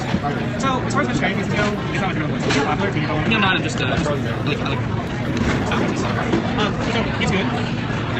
Personally, it's not my favorite use of special. The thing is really good. I mean, the steel was easy super hot pizza, so you might also be interested in more interested in whereas I'm a little more interested in stuff like what specifically pizza? I'm open just fun stuff. I mean, if you're looking for like something that's like great crazy and seriously, when you like your go-to, what's your go-to? My go-to is like vegan, bacon, spring chicks, like the smoky raised on everything that. And then these new ones up here, awesome dreams, great pumpkin patch. Okay. Are you ready or do you need another? I can stand up to any heat. There's no heat that I cannot stand up to. Cheers. Hey, cheers. Okay, part 2, hold on.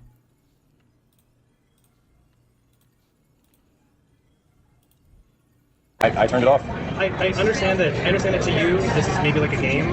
But considering that I myself and my staff receive death threats, It's not a game. It's not anything. Are you reading these things that people are writing? I can't control what somebody posts on the internet, what someone comments. At this point, he doesn't have to provide services. Don't you think using eminent domain to benefit private corporations seems kind of scummy? Yes, I think that is pretty shitty. I feel like if you buy land in the United States, you basically should be entitled to own that particular like sectioned off land into perpetuity, like infinitely. Like if it was the year like 20, or like we'll say like the year like 3,500, and they were trying to build like a spaceport or something. But if somebody's like great grandma in the year like 1992 had bought like some parcel of land, I don't think they should ever be able to touch that. We should be able to see infinitely into the outer reaches, to the all the way to the cosmic microwave background radiation, into the all of it, like from the ground all the way up, should never be allowed to be touched by any private thing ever.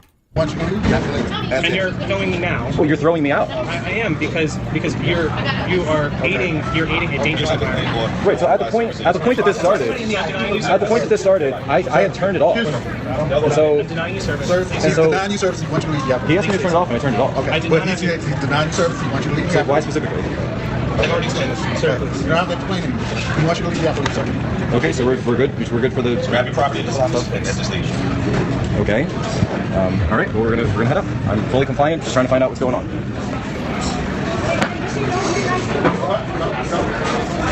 What? Did you want to add something? No. I thought you had something to say to me. Okay. Okay.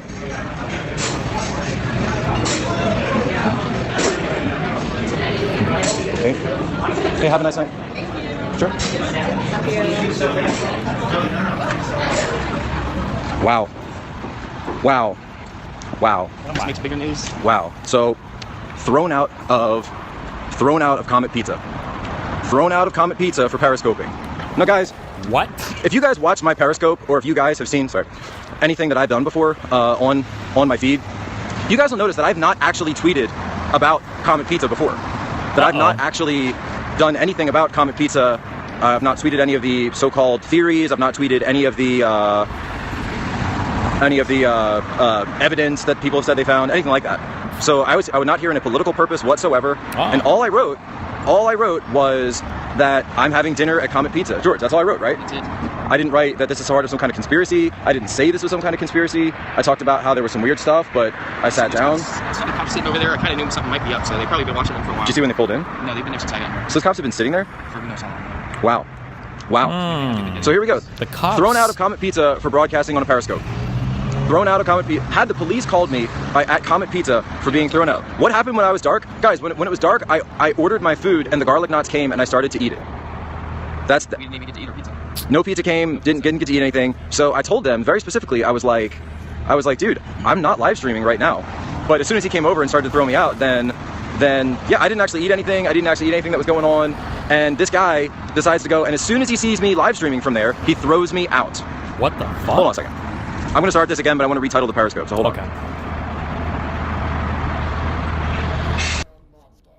Okay, let's do it again. Run it back. I haven't seen any of them from outside. So, what? Thrown out of Comet Pizza. Is he a lizard? If you guys go back and watch my last Periscope, you can see that it's untitled. And it's untitled because I had shut off my Periscope.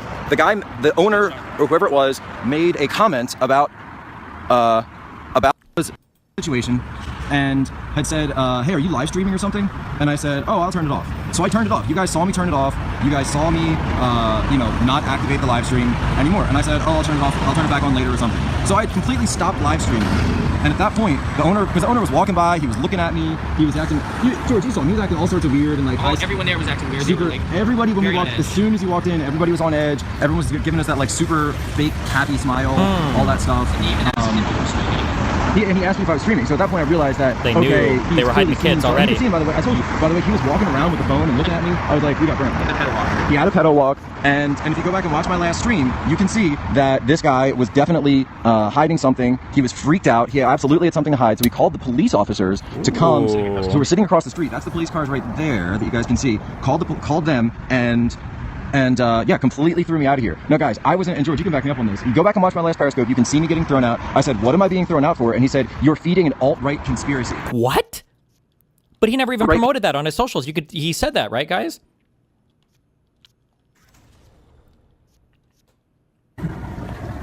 Hey, is this working now? Can you guys actually see me? Can you guys, am I live? Am I alive? I don't even know, because all of a sudden, after I got thrown out of Comet Pizza, I was trying to do a Periscope to talk about what was going on in the situation. And George is here as well still. And what are the chances? And the minute I did that, all of a sudden, everything started acting crazy. I've never seen Periscope do something like this, where the Periscope went down, and isn't that kind of crazy? It wasn't down. The Periscope was down, and so I couldn't send any video, but the video was still going on. The video was still actually, yeah, it was right after I said alt-right conspiracy. We're fearing for our lives. Right after I said alt-right conspiracy, it went down. So if you go back and watch the video, it's the one that's titled Untitled. It's a couple after this. It said that the guy says to me, I said, well, why am I being thrown out just for having a Periscope on? He's like, well, why do you have Periscope on? And I said, because I Periscope everything I do. I do lots of Periscope. I enjoy it. It's an app that I like. It's Periscope. What's the problem with Periscope? Nothing. He goes, well, you're filming inside my restaurant. It's like, here's the difference with that too, is you're filming inside my restaurant. Isn't that now, George, constitutional? you were sitting in that restaurant, right? The police officer said you have a right to refuse him service. So he has a right to refuse my service, and they did have the right, and I guess. See, my guess is that they must have had someone tipped them off.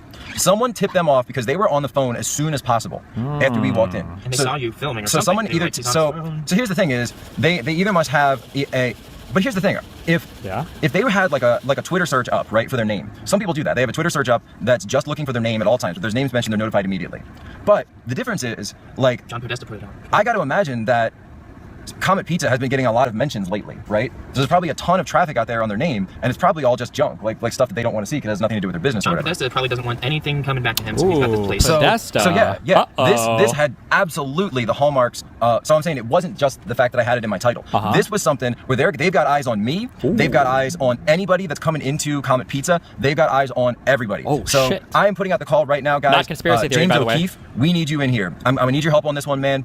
This is an operation that suddenly just got a little bit bigger than just myself. I've been burned. George has been burned. They know what we look like. We need people in here at a higher level. We need to recruit subsources to go in here with hidden cameras because we saw a secret back room. What? We were going in and out. There was music. There were kids. There were little kids going in and out of this back room. In the back room? This is a bar. This is 9 o'clock at night on a How Wednesday. many? Since when are kids allowed to be in a bar? It's weird. In the first place, It's just weird. So there's kids. You can see them on my earlier scope that are in this bar, and I don't know. In my What's going on impressions, there? I don't think that kids were allowed to go in bars at all. 9 o'clock at night on a Wednesday. 9 o'clock at night on Wednesday, and there's kids in this bar. So it's just before 9 p.m. actually, just before. So yeah, this place there's so much stuff going on. The Periscope's acting possessed, and there's a back room back there. So I want. What's going on in the back room? Yeah, the bathroom doors were these weird hidden doors that like you couldn't see them, and it was funny. So you could see there were like some couches and chairs in the back room, and it was behind this like black curtain, but you could see around it a little bit. It looked like there were candles actually, because you could see like a flickering light almost. It was like the ping pong and the unused foosball table was just there for show. Yeah, the ping pong and like the ping pong table was there, and like the foosball table was there, but nobody was actually playing it. No, and when I asked him about I it, thought it was weird. He was like, "Why do you want to ask about that?" I didn't even know what foosball was. Yeah, I asked the lady what foosball was. She's like, "I just started here 3 days ago. What's foosball?" Like really weird answer. Super weird. Really weird stuff going New on. employees? So we're clearly describe what the owner. Guys, go back and look at my Periscope. You can see the owner. You can see me getting thrown out. You can see the police officers. You can see them throwing us out. I specifically said, "What was going on? Why are we being thrown out?" And he said, "Well, you are contributing to an alt-right conspiracy theory." That's what he said. And I gotta say, like, this is probably the least trolly thing I've done all day. Yeah. You do a lot of trolly things. Yeah, I do a lot of trolly things, but all I did was I put up a Periscope and I said, "Dinner at Comet Pizza." That's it. Yep. So the fact that they picked up on us Periscoping even before we went into the place. By the time it took them, guys, think about this, all right? So guys, I gotta admit, I misjudged this. A good intel officer will have done a better intelligence preparation of the battle space before they go into an event, and I talked about that. But the threat level here is much higher than I thought it would be. The stuff that was going on is much worse than I thought it would be. And we were dealing with some high level stuff here, guys. We were doing some very high level stuff. There are people here that have a lot of interests and a lot of money.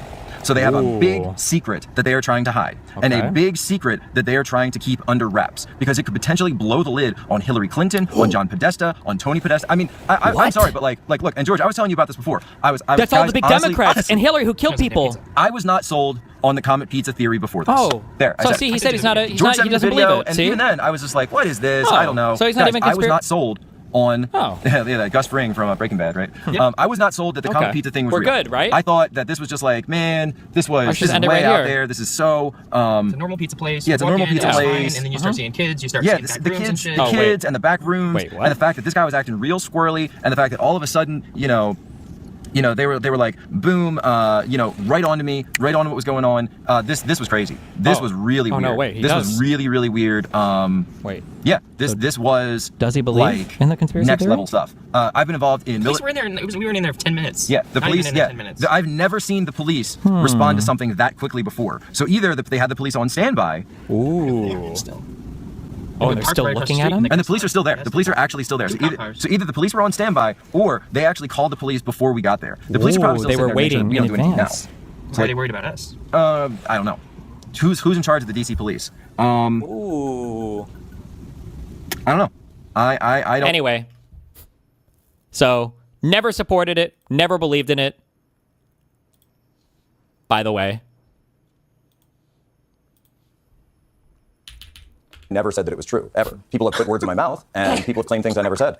Did you believe it might be true? No. Then why'd you promote it? Again, see, he's saying promoted. He can't actually point to anything I've said. Did you ever promote it? No. Never. Wow. No, we went there to have dinner and to show people that it was a regular shop. And I've said that from the very start. Oh my God. You also promoted Stops the Steal. See, again, here we go. So they haven't seen the original videos, which I don't even necessarily blame them. I don't know if they would have known this would have come up as a topic. But, like, that's just a fucking lie, right? Like, how much shame must you lack to just so blatantly lie like that? That's wild, bro. I'm unironically, I am jealous. I'm jealous. Explaining something. Well, he's given, to be fair to him, just jumps over. To be fair to him, Wajahat and Brian, he's given a very unequivocal response there. That he never promoted the Pizzagate thing, which was the QAnon theory, obviously. That he never did that. And so, do you guys have QAnon? Well, hang on. I'm in the HBO documentary calling out QAnon. Right, but I just wondered, do either of you guys actually have any evidence he did promote the Pizzagate theory as a theory? Piers, he is lying. Okay, well, show me the evidence. What do you mean the evidence is his entire career? What are you talking about? No, that's not good enough. Yeah, they haven't seen. If you guys are going to accuse him directly of promoting one of the most outrageous conspiracy theories in modern history, at least provide some evidence. I mean, tell me where he has promoted it. Jack Posobiec's They're entire on career. ChatGPT right now trying to find something. And why would you make a claim like that against Jack? I'm absolutely fine. I don't know if they didn't. I'm relying on you two who made the charge to provide evidence. For you making a claim like that. You should be right off the top of your head. You shouldn't have to look down and do your research on the show. I don't mind if they even, to be honest, Brandon, I don't mind if they do want to check it, but I don't know the answer for certain. But you guys are the ones accusing him, so I think it's only fair to ask you, do you have any evidence he promoted the Pizzagate theory? I will find it right now. Okay, but you don't have any at the moment. Jack, wait, Jack, hold on a second, Jack. So what you're saying on live television is you have never, ever in your entire career promoted the Pizzagate conspiracy. You're not in any way, shape, or form responsible for mainstreaming it, promoting it, in any way, shape, or form, making it famous, injecting into the right-wing ecosystem. Is that what you're saying on television? I am saying the exact same thing that I've said since day number one to anyone who asked. You can go and look up my statement to the Washington Post back, I believe it was December of 2016, and I compared it to Iraq WMDs. And what does that mean? Well, what do you think? It means they were fake. Okay. So, all right, if that's what you're saying, interesting. With 10 years, almost 10 years. But nobody ever actually looks at what I've said. They just do what you do, I have and they a quote from smear. Jack. They just smear. Wait, all you guys do. I have a quote from Jack. Okay, hold on. This is what Jack said with regard to the pizza place, that there was a claim that there was a sex trafficking ring in the basement of.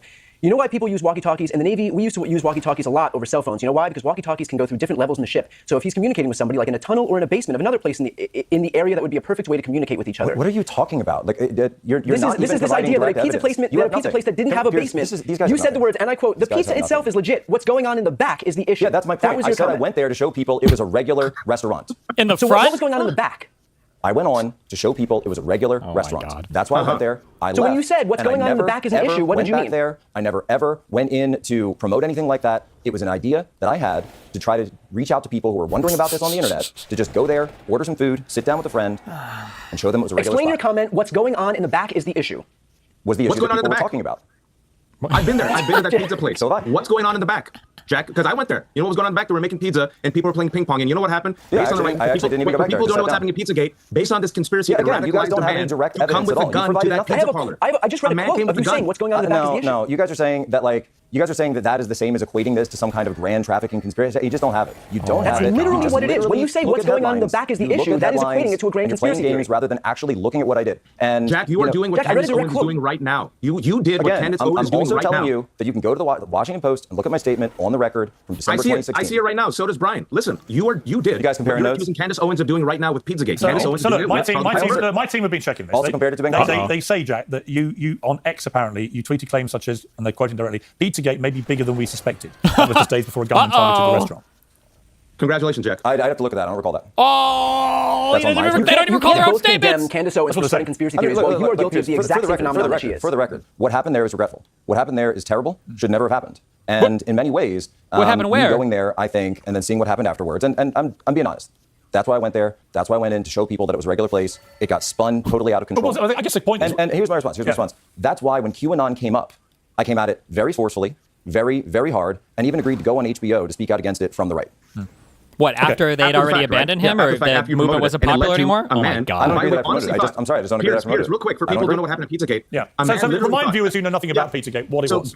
Thanks to Jack and others, specifically conspiracy theorists who profited off of this lie. This was incredibly viral. And by the way, my tweets and videos, they were not getting big views back then. I'll let you respond. And let me just respond to Pierce. We'll let Jack explain what it was. Let me respond to Pierce. Well, I don't want to Based off this right-wing lying conspiracy theory, which was a lie, and people made money off this lie, one man who was not crazy, a man drives to this pizza parlor in Washington, D.C. with a gun. He gets out of his car and he says, "Where are the children? I have to save the children." People said, "Sir, explain what the original conspiracy theory was." The conspiracy was that Hillary Clinton and Democrats were actually raping using children the in the basement of the pizza parlor for their international sex trafficking ring. This man, who was watching right-wing media, who wasn't crazy, sincerely believed that he was going there to save children from the liberals. QAnon then it merged with the deep state, and this is why so many in the right wing said, "Donald Trump, you're going to release the Epstein files, and it's going to prove QAnon is going to prove the deep state." But Donald Trump is all up in the Epstein files, which is why he has not released the Epstein files. And the person who, in part, was not the only one, but helped fan the flames on social media and other places is Jack Posobiec, who now has the audacity to say that Candace Owens. Let Jack respond. I'm willing. Look, I had this conversation. Would you? And I've condemned the violence. And I said that what happened is regretful. Are you guys willing to say the same thing about the Russiagate shooter in 2017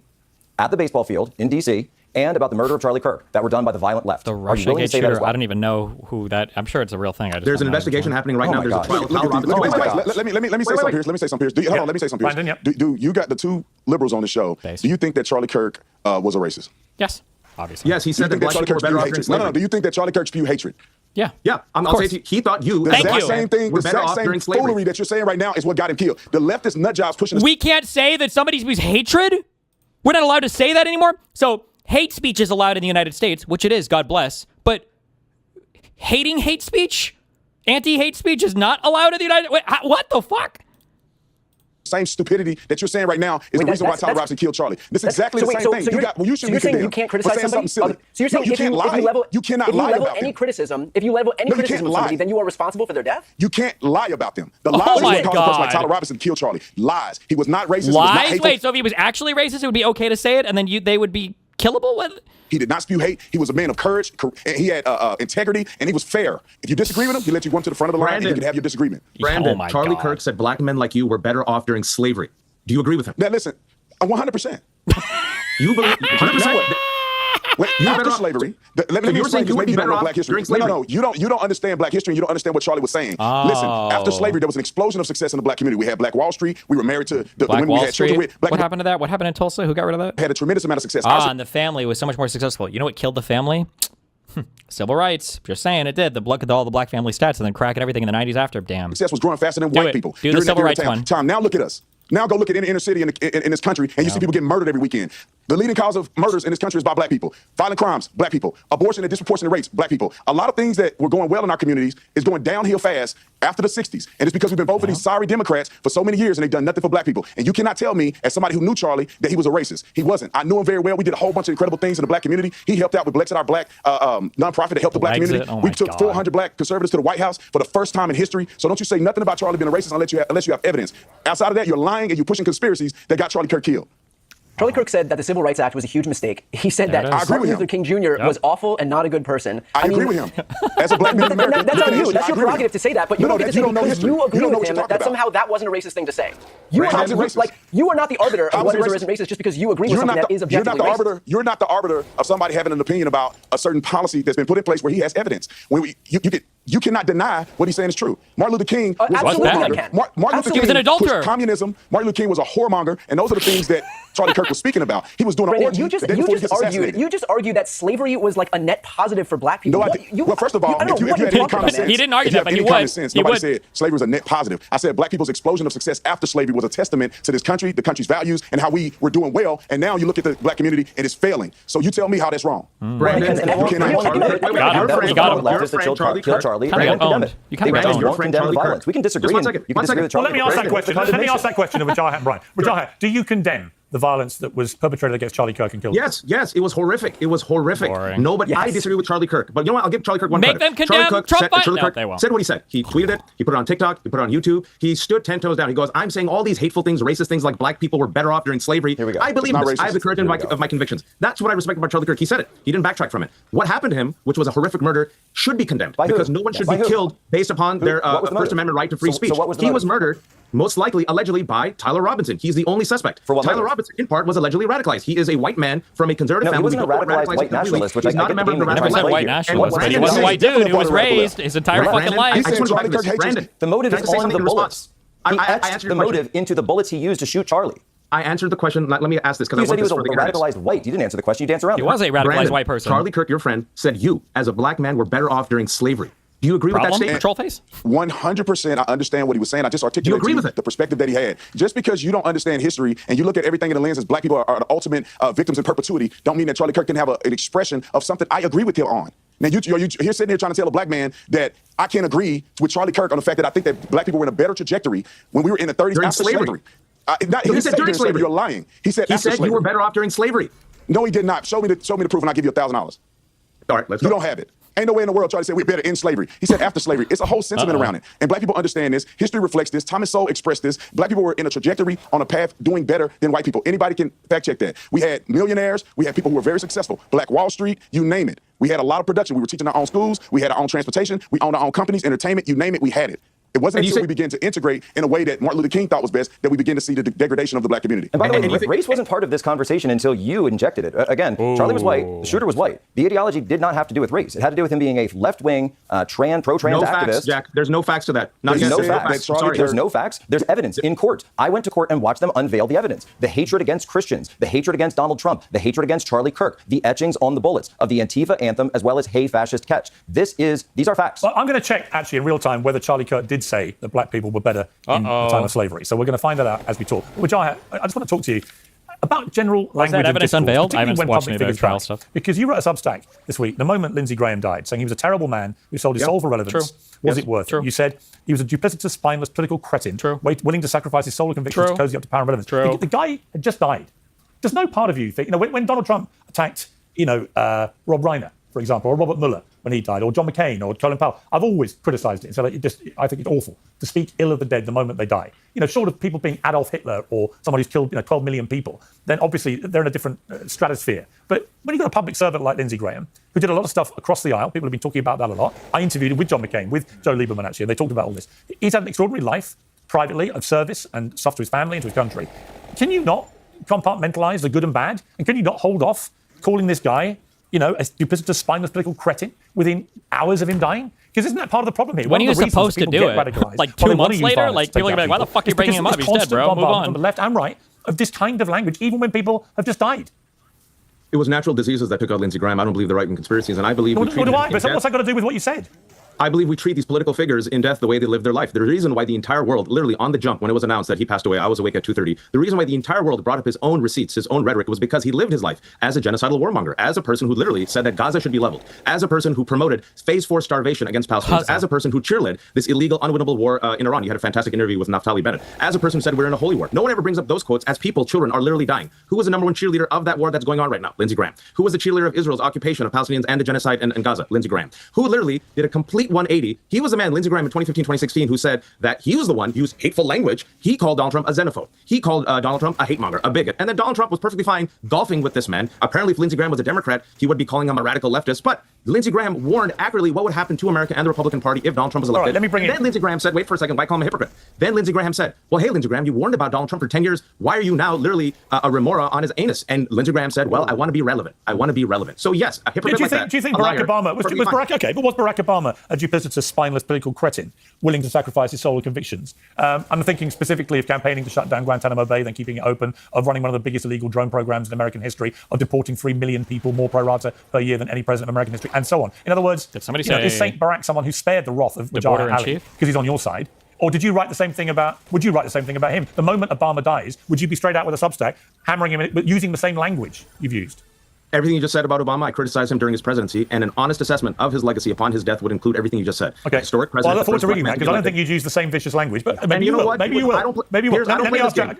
In the meantime, I'm going to come to Jack for a response, but we've checked this. Charlie Kirk did not say that black people were better off in slavery. There was a manipulated video clip circulating on social media that created that false impression. This originated from a September 2024 debate hosted by Jubilee Media. During the debate, he discussed historical periods of subjugation, specifically pointing to black communities under Jim Crow laws in the 1940s. What he actually argued, he said that during the 1940s, black communities had lower crime rates and greater family stability than they do today. He used this rhetorically to argue against the idea that systemic oppression or poverty are the only drivers of crime. He asserted if oppression directly caused high crime rates would have been sky high during eras of severe oppression, which he claimed historical data did not show. So he's not saying that black people were better off in slavery, clearly. But during segregation. Well, no, he's not. He's talking about periods in the 1940s. Segregation. So during segregation. And he was also against the civil rights movement. Slavery.